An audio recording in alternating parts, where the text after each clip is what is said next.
Balamusizza nnyo bassebo ne bannyabo abandaba wano ku Dream TV musibye mutya bannyabo musibye mutya bassebo mwebale kubeerako mu linnya lya Mukama waffe Yesu nga tugenda maaso n'enjiri yaffe ey'olwaleero enjiri ey'amazima ekubulirwa Pastor Lucy Mubiru okuva Glorious Church of Christ Esumba Bishop Isaac Kituuka ne Mapro Situuka mbatumiddeko nnyo yonna gye muli omusumange Isaac Kituuka ne maama batumiddeko yonna gye muli mu linnya lya Mukama waffe Yesu.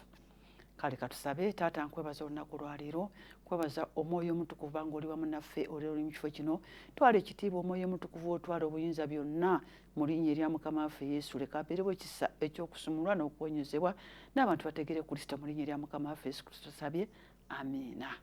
Haleluya. Mukwano gwange beeranga mwesigwa mu Katonda.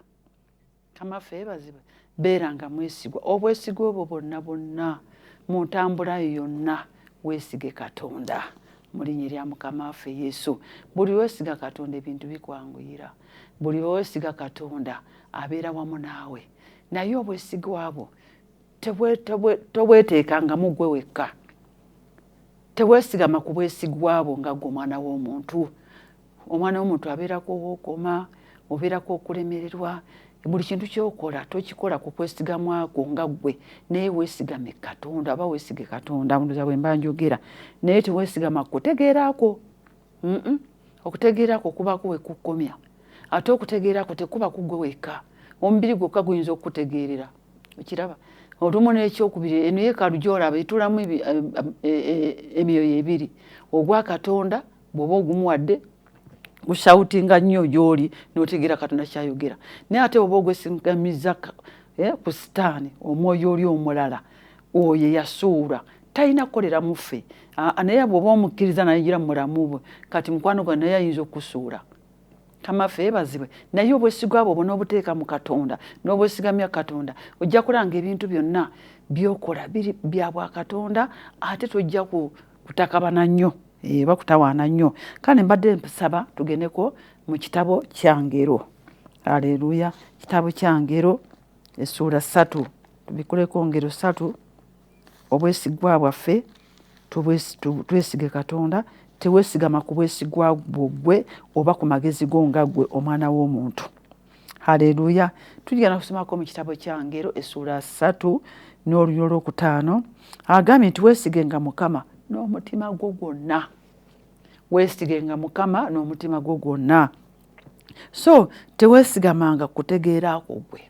Mukama waffe yeebazibwe weesigenga Mukama n'omutima gwo gwonna teweesigamanga kutegeerako nga ggwe omwana w'omuntu. Fe okutegeera kwaffe kulinaku we kukoma. Mukama waffe yeebazibwe naye ate obwesigwa bwo buteeka mu Katonda akulungamya buli kimu naye waliwo kyasoose eky'omutima. Tiweesigenga Mukama omutima gwo. Bassebo ne bannyabo Katonda atuula mu mutima. Haleluya. Mwabeera mwatuula naye ate nga gwe ogumuwadde. Mukama waffe yeebazibwe kuba ffe tuli yeekaalu ya Katonda kugituulamu. Naye ate bw'oguteeka mu sitaani n'oleka ye agukozese era ojja kuwangulwa. Bangi bawanguddwa. Ate abalala obwesiga obuteeka mu Katonda ate nga bw'obuusabuusa nga toyina kukkiriza. Omuntu ayeesiga Mukama aba n'okukkiriza. Haleluya. Aba n'okukkiriza n'amanya nti Katonda bwe mwesize agenda kunkolera agenda kunyamba. Haleluya. Obwesigwa bwo bwesigame mu Katonda. Bwesigame mu Katonda nga buli kyokola kyonna bwe wamukkiriza nti ali mu ggwe omanye nti muli wamu naye agenda kukolera. Mukama waffe yeebazibwe buli kye weetaaga akimanyi. Kyavuteeka nti n'omutima gwo gwonna nga gwonna ogumuwadde kubanga bwonna oguleka mu sitaani n'agutuulamu ajja kukozesa bingi. Omuntu ayesiga Katonda oba ayesigamye kwesiga kwe afaanana atya? Omuntu nga neesigamye kwesiga kwange nga nze manyi nsobola okwekolera byonna. Kangezeeko ngenze mu bamanerenda ngenzeyo nga nze omuntu njagala kwewola naye ng'obwesigwa bwange sibutadde mu Katonda nti ate Katonda ali mu nze asobola okungabirira asobola okumpa asobola okumpisaawo. Ye ayogedde ki nange ku kintu kye neetaaga kuba muntu weetaaga ebintu. Nyinza okuba neetaaga poloti nyinza okuba neetaaga bizinensi naye obwesigwa bwange nabuteeka mu Katonda. Katonda yaŋŋambye okutandika bizinensi eyo kati obwesigwa buno bwe mbuteekamu nga mbwetaddemu nzekka nja kuyiiya ne bye sisobola. ngambe ngenda kukola business kati ye sente nzijewa kubanga nesize omuntu oli atali wa Katonda mbutufu era goba wesiza atani yatandika okulungamya nenga si Katonda yennyini ali mu mutima gwo kubanga tomutaddemu kyavudaga nti weesigenga Mukama n'omutima gwo gwe gujja kugamba genda kwewola otandike business. Nze ndabye nnyo abantu ku mulembe guno abeesigamye ku kwesigamwa kwabwe okwesigwe bwabwe nga babwetaddemu bokka naye nga munda mu ye tasobola kumanya nti waliyo Katonda omunene. Ate obwesiga bwo gwe bwesigama ku bwesigwa bwo amagezi toba nago. Sitaani kyasooka okukola kubba magezi nabba amagezi go. Era Bayibuli kyeva egamba ali mu Yokaana 10:10 nti yajja kubba nakutta nakuzikiriza. Asooka nakubbako amagezi okumanya nakutwala. Omuntu n'ogamba nti nina okuva wano ngende Dubai oba nva wano ngenda Saudi Arabia naye neetaaga obukadde 6 n'otandika obwewola n'otunda ebibyo neweewola ku muntu olwo oba weesize obwesigwa bwo gwe nga gwe omwana w'omuntu abantu bwe bati bafaanana nkwadde example bukadde 6 n'ofuna naye ogenda okwekanga bulinga mu 10 n'ogenda Saudi Arabia mwana n'olinya ebbaati bantu n'abeeno abazadde bo ne beeyagala batunda ebibanja ate obwesigwa bwo ne weesiga mwami we yakwanya enkya abalamu bafunira ku internet. Haleluya. Ge magezi g'omwana w'omuntu n'omusindika mu ssente okwekanga ng'oviiriddemu awo. Abalungi twesige Katonda n'odda ku n'otandika okuleekana kubanga amagezi tegaali ga bwa Katonda. Bangi nnyo n'abaana babalukula abavudde mu kkanisa ne mukola ebintu ebityo naye watya ng'omuntu agamba natandika bizinesi eno n'engitandika n'obukadde 2 ate n'obubiri buveeko olikawo obujuzi yatandika n'emitwalo 5 kubanga obwesigwa bwe yabuteeka mu Katonda. Katonda yagaba amagezi naye gwe weesiga ku bwesigwa bwo nga gwe omwana w'omuntu abala beesiga bantu. Haleluya. Amagezi go n'ogakwasa Setaani ye n'akuwa enkola yonna. Ogenda okwekanga okomye wano ng'okaaba ng'oli muloosi naye nga miliyoni ze wakozesa 10 kagube 8 kagube 6 nakuno wali badde ofunako akataka n'okola ne bizinesi. Simanyi lwaki empisa eyo kamafe ebazibwe bwongo weesiganga gwe omuntu n'okozesa amagezi g'ag'omuntu tegagenda kuyamba naye obwesigwa bwo buteeka mu Kristo n'omanya nti byonna yabiwangula. Ye yawangula ebyoku nsi ne mu nsi yonna. Ye yawangula obwavu. Ojja kulaba abalungi nga emirembe ogifuna essanyu olifuna. Twesige Katonda tugamba nti ebya Katonda birwawo. Wakiri biriwewo naye nga mbigyemu ekiramu. Naye ate abapapye bbugubugu simulira ababugutanye mugenze ne mukomawo kuno ne mutandika okukaaba. Omuntu n'otandika gavumenti yanziba gavumenti temanyi basebe ebimu nno tisiba gavumenti ebimu biba byaffe ng'abaana b'abantu nga gwe obwesigwa bwo weesiga nga gwe omwana w'omuntu Sitaani n'atandika okukuluka n'akuluka omuwadde omutima gwo gwe Katonda. Naye ogenda n'okukwasa Sitaani n'akuluka mbammanirenda n'ogenda ne weewola kino akabanja kaliri mu kyalo wakasikira oba kajjajjawo ne mukasalamu n'okaayana ne mugenda mu kkooti n'essente olizifuna ngenda Dubai ngenda simanya South Sudan n'abalala bagenda ne Sudaani eno. Haleluya. Saudi Arabia nze nditake naye nga ssente weewola neewole. Olumuza maama wo n'atunda buli kamu n'otuuka n'otandika okukaaba kubanga tezaaliko mukono gwa Mukama ne Katonda teyaliikwo. Weesiganga gwe omwagezi g'obuntu nga Sitaani yakuluse. Bingi nnyo ebikolebwa muntu nga gwe obwesigwa bwo bwetaddemu wekka n'otabuteeka mu Katonda. Haleluya. N'agamba nti ate mwatulenga mu makubo go gonna. Tuli mu ngero. Kamaffe ebazibe. tuli mu ngero mwatulenga makubo gonna Katonda bw'abeera mu nze mwatula omuntu obwesiga obuteeka mu Katonda n'omanya nti ali mu mutima gwo omwatulira buli kyegenda okukola omwatulira buli kye weetaaga okyatula n'oga nti Mukama kati nze neetaaga ssente naye siinaagenda kuzimba nze obwesiga bwange mbutadde mu ggwe kama ffe bazibe tuyige Katonda afuuke mukwano gwaffe buli lw'omuwa omutima gwo n'omuwa obulamu bwonna afuuka mukwano gwo era abantu abamu bagamba Katonda ayogera ati agamba sibiwulira nze mpulira ekintu kyaŋŋambye abalungi tetuddira Mwoyo Mutukuvu kumuyita kintu gwe buli lw'omuwa afuuka mukwano gwo yoyo omuntu Katonda atudde mu ggwe bwe nayogera bwe ntono okitegeera haleluya mufuule mukwano gwo ojja kulaba ng'akuluŋŋamya yasobola okuluŋŋamya amakubo go yasobola okuluŋŋamya ekyo kyogenda okukola kubanga Katonda atuula mu ffe tuli yeekaalu ze kati bw'ona omulekera yeekaalu yo n'agituulamu n'omutima gwo gwonna n'agukozesa ojja kutandika okukola ebintu ebyo by'obwa Katonda ojja kutandika okuluŋŋamizibwa Katonda awatatega kwewola manyi twagadde nnyo okwewola abantu bafutuuse mu mabanja naye Katonda bw'aba agambye nti weewole oba ojja zifuna naye ate wagamba gumiikiriza abantu temwagala gumiikiriza obwesige obuteeke mu Katonda si wakwewola kuswazibwa Katonda gwe tulina mugagga Katonda gwe tulina akola ebyamagero eryo yamukkiriza eyamuwa obulamu bwe bwonna nakolera ekyamagero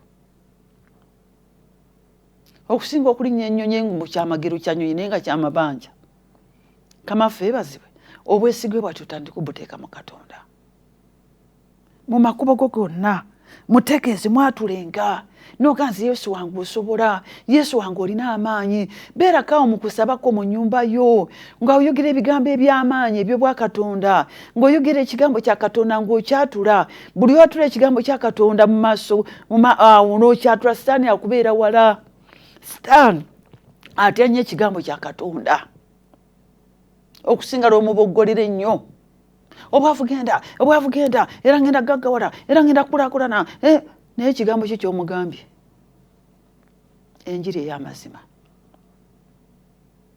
ogenda nti Mukama mmanyi oli mu nze tobeerangako mwavu kubanga abeera omwavu nze mbeere mugagga Mukama ngenda kukulaakulana ngenda kukola bizinesi kubanga Mukama mmanyi bisoboka ssente gw'ozirina ye gwe muyinza w'ebintu byonna tewali kikulema nze obwesige bwange mbutadde mu ggwe n'okyatula omwezi n'omwezi Mukama nze obwesige bwange mbutadde mu ggwe abeesiga Mukama bawangula abeesiga Mukama balinga olusozi Sayuuni tebali wangulwa jjo na luli Mukama nze neesize ggwe kubanga ye ggwe mugagga atudde mu nze ye ggwe mugagga haleluya teri mugagga mulala Yesu ye mugagga yabeera omwavu ffe tubeere abagagga naye ate yasinga obugagga atudde mu nze kamaffe bazibwe ng'omwatula nga nti Sitaani tojja kunsobola wawangulwa dda abalungi yawangulwa dda akanga bukanzi muge nti wawangulwa dda ku musaalaba ate nze Yesu ali mu nze twawangula wamu naye twasikira wamu naye ndi mu bifo bya mu ggulu tuli wamu naye sikyali wansi mu linnya lya Yesu gwe Setaani oli wansi wa bigere byange emizimu gy'ebika muli wansi wa bigere byange mwawangulwa dda nze siri mwavu ndi mugagga yatula buli kigambo ekyo nali nkyali mwana muto mu linnya erya Mukama waffe Yesu haleluya omanyi mulimu ebintu bye tulabanga ebyokusaagasaaga naye ekigambo kyo yatula kikola nze nkirabyeko kirabidde ddala yatula buli lunaku buli obeera yatula muli bootambula mu nnyu ne bwoba otambula mu motoka ne bwoba otambula mu bigere bwe ga ndi mugagga sente ngenda kuzifuna sigenda kubeera mwavu kubanga Yesu ali mu nze mugagga kamaffe n'ebirala tokyaliko ekikolimo ekibatta abalokole mulyambu tukyaliko ekikolimo olunaku lwayatula Kristo ekikolimo kyadduka gwe olina okwewaayo n'olaga Sitaani tukyaliko ekikolimo kigambo weekiri mugenzi sikyaliko ekikolimo mu mizimu gy'ebika Yesu yayiwa omusaayi gwe ku lwange gwannaaza n'afuuka ekikolimo nze mbeere n'omukisa ndi wa mukisa ndi mugagga ssente ngenda kuzifuna sigenda kubeera mwavu sigenda kufiira mu mizigo kamaffe bazibe nabeeranga mu lujja waka Nentandika awo namanyi abaana bange nga bakulukulu nalako bakulukulu P5 n'okweyongerayo kati paka basome paka university namu abalenzi nga bali ku side ya taata kama Feabazi bo bali ku side ya taata abawala bali ku yange kati nganzi nakeranga kumachana nagiranga agenzi taagala nsabe kati nagiranga agenzi nenzirawo mu kikomera kyaffe nga kitono tetunazimba ko kinene kiri awo kitono kigala manju nengamba nze ndi mugagga mu linnya lya Yesu ate nina okuvuga emmotoka nja kugivuga kuba ndi mukyala mugagga ndi wa mukisa sigenda kusiirana ali munze w'amaanyi nga njukira ebigambo bwe bityo nengamba wano nangirayo emmotoka nawe nangirayo emmotoka ebigambo bwe bityo nabyogera okuva mu mwaka ndowooza gwalinga gwa 95 kama Feabazi bwe nga njokera ebigambo bwe yagenda nga nenzirawo nekalakasa bintu bwe bityo naye abalungi nalabye nga Katonda byonna abikola ate si ekyo kyokka naye waliwo ekyobuto bwange nali mukyala musiraamu nga taata nga mpita lupiya yali nga njagala nnyo manyi abazadde baagala nnyo abaana abawala abasinga ate nzi nali omubereberye era lwagiranga lupiya aluwa naye ngerinnya naye nali lukiya naye nakijjamu lupiya komba ndagulako abalungi n'abaana tubagambe ebigambo ebirungi togeranga mwana bigambo bibi akamako katulenga era ekigambo kino kijje wano naga nti mwatulenga mu makubo gammwe gonna mumwatulenga Mukama waliwo n'abalukuka naye nga tuyagala kwogera kigambo Yesu kati munnange bwe ngenze nkula nkuze ebintu ebikyatandika okudda gyendi kama Feabazi nafuna omwami Mukama nanyamba kati ate mama wange yalinga ngera bana abantu abensi bwe mwogera yenno gwe bolifumbira omusajja alina abakazi yenno gwe otayagala kukola mirimu bolifumbirwa omusajja oli mukola otya naye amazima ge nali wa myaka 10 bangambiranga ebintu ebyo myaka 10 ebintu amanyi taata bw'aba akwagala ate mulinga naawe toyagala mama byakufumba ebyofumba ebyo nga sibyagala ebyo gena mufumbira ebintu bwe bityo nga mpuliza nnyo taata byagamba tayagala mene mufumbiro ndi mwalo omu abanzirako bali 5 balenzi kama Feabazi bwe obujulizi buno buyinza okuyamba omuntu naye nga mama olw'obusungu bwe angambye okoza ebintu naye taata tayagala mbyoze kati nange nentuula wani nensirika naye bwe yalabagira nga avuddewo toyagala kukola mirimu golina lupaalanga naye bwe yayogeranga ebigambo ebyo saamuvumanga njogera amazima naye bwe yaŋŋambanga bwolifumira omusajja ng'alina omukazi ne mugala sigenda fumira omusajja alina mukazi ekyo nakyatula era nkitegedde maze kulukuka nenga Katonda nga gyali olulimi lwaffe nga lutonzi Katonda nga yammanya abalungi Katonda aba yatumanya okuva mu mbuto z'abanyaffe kama Feabazi bw'olisanga nno ng'alina abaana ne mugamba alinterako omukozi abalungi ebyo ngenza okufumbirwa omwami wange byonna byaliwo ate saabimusaba twesige Katonda tumwatulenga obwesige bwe bwobuteeke mu Katonda Katonda agenda kukolera ebikulu saabimusaba mukazi gwe twabeeramu katonotono kama yampa amagezi ag'obwa Katonda manyi waliwo amagezi amazaala ag'obwa Katonda kama Feabazi nga gogongalina kazi gona kabera mukane mukana naye lwali tetupangi tetugula poloti poloti tugiguze tugiyingidde eno gye tuyingidde weetaagawo omukozi ebyo abitaddewo waliwo abalimu alimu abakozi abalimu abaze waliyo Katonda bassebo ne bannyabwe twesige Katonda yatumanya bw'oba asalawo n'olokoka sijja kubyongerayo mu biwanvu bulungi nnyo obujulizi naye sijja kubongerayo kambukomyawo naye bassebo ne bannyabwe wesiga Katonda agenda kukolera ebikulu agenda kukolera ebyamaanyi emmotoka ne zijjawo awaka batabani ye yasooka n'agula emmotoka batabani bange ne bagula 2 emmotoka ze nagambawo 4 ne zibeerawo bazipakinganga obo nga bakyali mizigo bazigula batoototo kama Feabazi si kyekikulu naye kyoyogera mu kamwako n'okyatula n'okibuulira Mukama kikola kuba nayogera emmotoka gyagamba kyekikulu ennyo kama Feabazi nejjusa nenga sigana nayogerako n'ebinene ebisingaawo naye ate era nkyabyatula naye tulimu ebintu byetukola ku lw'amagezi gaffe nga tetumanye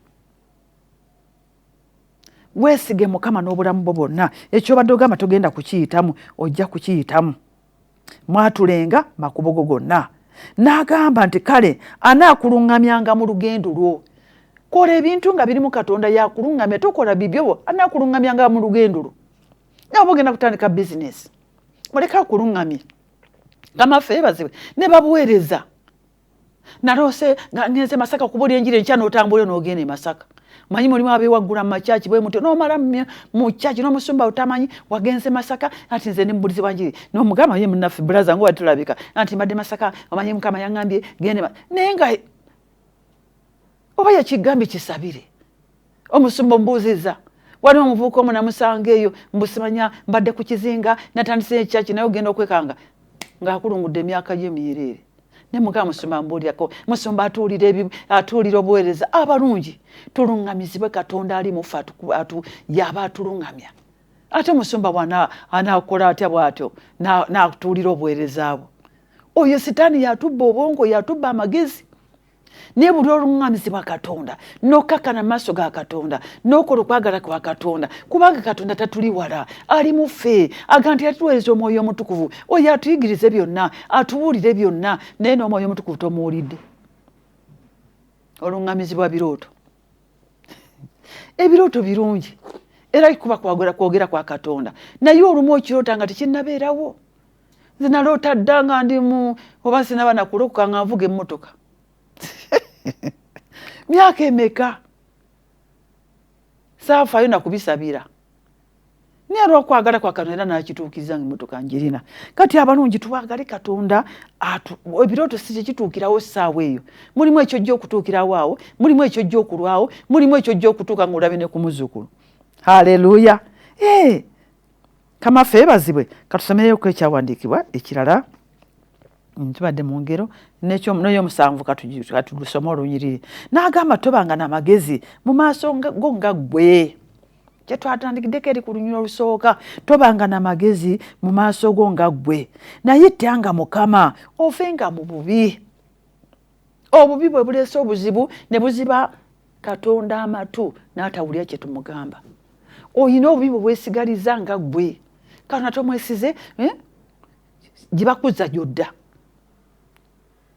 Kwewola, kusabiriza, kubba, kulimba. Bizinesi oyagala gitandikira mu kulimba. Buli kintu oyagala kikolera mu kulimba. Obwesiga bwo oli mulokole, ensi n'ekutunira nga tekutegeera. Kamaffe yeebazibwe, twesige Mukama. Teri mbeera gy'otagenda kuvaamu. Ekisinga tubeere n'okukkiriza. N'okukkiriza mu linnya erya Mukama waffe Yesu. Njagala tusomeko ne Zabbuli 37. Kamaffe yeebazibwe, obwesigwa bwo buteeke mu Katonda. Zabbuli 37. Teweesigama kutegeera kwo nga ggwe omwana w'omuntu. Agambye Zabbuli 37 olunyiriri 3. Tiweesigenga Mukama okole obulungi. Weesigenga Mukama okole obulungi. N'agamba nti beeranga mu nsi ogobererenga obwesigwa. Beeranga mu nsi ogobererenga obwesigwa ate okolenga obulungi mu maaso ga Mukama. Nze kambabuulire omutuukirivu awangula. Katonda tasobola kulwawo ng'omwesize ng'ate okola okwagala kwe. Ebintu agenda bikwanguyiza. Kamaffe yeebazibwe, naye ne weesiga okwewola. Bawanika abalina amabanja mu kyaki buli nnaku n'owanika. Natunulako ne ngamba naye abalokole buli kaseera baba n'amabanja. Ogenda okulaba nga b'amabanja bangi. Ate ffe balokole. Bayibuli tugamba ffe tunaawolanga. Naye olw'okuba twesigama kutegeera kwaffe batono nnyo amazima gennyini, era emikono egisigala giba mitono. Naye bwe tuneesiga Katonda buli kimu agenda kitukolera. Buli kimu agenda kikolera bw'andaba. Nze mpiseeko mu mbeera enzibu ne bansekerako n'abaana benzadde lwa ssimu. Ekyo kankyogereko akasimu kasente olaba ng'akesente etono, naye we zajjira ndi waka, ndi muweereza, ndi mubulizi wa njiri. Kamaffe yeebazibwe. Haleluya. Tokola, togenda, tokola, beera wano, ebintu bwe bityo nga buli kimu yatutegeerera. Naye obwesiga bwabwe nabuteeka mu Katonda, nabuteekamu ntya? Nagaana okukwata ku ssimu ye, wadde taliwo nti kankubireko gwe njagala, wadde evuze sigikwatako, naye Katonda yakikola. Bwe kiraba ng'ekitono naye kyali kinene gye ndi. noyagala okubira ku muntu nogamba gundi mpaayo ku ssimu nkubeko ku baana bo. Twesige Mukama, twesige Katonda. Kamaffe yebazibe. Kasomeyo n'olwokuna n'agamba sanyukiranga mu Mukama naye anaakuwanga omutima gwo bye gusaba. Sanyukiranga Katonda buli mbeera, tonyiiga kubanga kino Katonda takireese na kino takikoze, ne weekyakyana ne weemulugunya era nja kubivaamu, era Katonda atali feeya nga ataali mu ggwe. Mumanye buli kaseera buli lw'onootegeera Katonda ali mu ggwe, buli ky'osaba manya nti agenda kukiwulira, agenda kikola. Naye bwe tusaba tulaba nga ali ewala, agamba akuli kumpi n'okutuukwe tekuyimpa wadde awulira, naye obwesige obwo olw'okuba obutadde wala bwe musanyukiremu ogambe nti ekyo ngenda kukifuna kubanga Katonda akiwulidde, ate Katonda ali wamu nange, yagala nasabanga ekintu kyonna anaakikolanga. Yogerako ku kigambo kya Katonda. Kamaffe yebaze. Ng'omuga nti Mukama waŋŋamba neesige ggwe, n'oŋŋamba sitya luusi, ononkwata ku mukono, mwana ogenda kumpisaawo mmanyi, ogenda kumpisaawo, tewali kigenda kumpangula kubanga Yesu oli wamu nange. Nze obwesige bwange buli mu ggwe. Mukama nze gwe neesize, gwe mmanyi, ye gwe Katonda wange, ye gwe mugagga atudde mu nze. Oli ye mugagga yatuweerayo n'omusaayi, Bayibuli ga ye mugagga ow'essa yekka yatuweerayo ssaddaaka ennamu. Waliwo ekisinga ekyo ku ssaddaaka gye yawaayo ku lulwo? Tewali kisinga ekyo, ye mugagga ow'ekisa atudde mu ggwe. Bw'abanga ye mugagga, oli mugagga mu linnya lya Yesu. Era omugagga kyali mwavu kubanga omugagga Yesu yatudde mu nze. Kamaffe yebazibe. Kino ngenda kukifuna, na kino ngenda kukifuna, Bayibuli ga tunaasabanga ekintu anaakituwanga. Nze Mukama obwesige bwange buli mu ggwe. Sitaani sigenda kwesiga, neesize Mukama kubanga ali mu nze w'amaanyi okusinga ali mu nsi. Ng'oyogera ebigambo bwe bityo ebyokumwatura, ojja kulaba ebiziyize eggula nga sitaani akudduka. Sitaani ate annyo omuntu alina ekigambo kya Katonda, tandika obeera n'ekigambo kya Katonda munda mu ggwe. Mu linnya lya Mukama waffe Yesu. Mukama abampeera omukisa, Mukama abanjagalire. Oyinza okuba nga wandyagadde okulokoka, nsabuddemu ebigambo bino. Gamba nti ayi Yesu, mpaayo obulamu bwange gy'oli obukyuse. Sangula erinnya lyange mu kitabo ky'abatakkiriza, oliwandiike mu ky'abakkiriza. Era olwaleero Mukama, nze obwesige bwange butadde mu ggwe, ndokose. Mukama akumpeera omukisa. Haleluya. Kitange kwebaza olw'ekigambo ekyo ky'ompisizaamu. Nsabira buli musajja n'omukazi Mukama abudde ekigambo kino Mukama ng'abadde baweddemu amaanyi, nga babadde Mukama abamu balina n'amabanja, abalala mu linnya erya Yesu nga babangibwa, ng'abalala beeraliikirira, abalala ng'agamba taayitewo, naye mbasabidde mu linnya lya Yesu abadde n'okweraliikirira Mukama muwe omwoyo w'essanyu, omuwe ekisa eky'okwekkiririzaamu. Nsabidde alina amabanja, era amabanja ago mu linnya Yesu ngasazizzaamu n'omusaayi gwa Yesu. Ndagidde ebbanja eryo okukoma, ndagidde ebbanja eryo liveewo. Mukama akuwe ekisa eky'odisasula, obwesige bwo obuteeke mu Katonda. Mukama abampeera omukisa, Mukama abanjagalire. Amiina.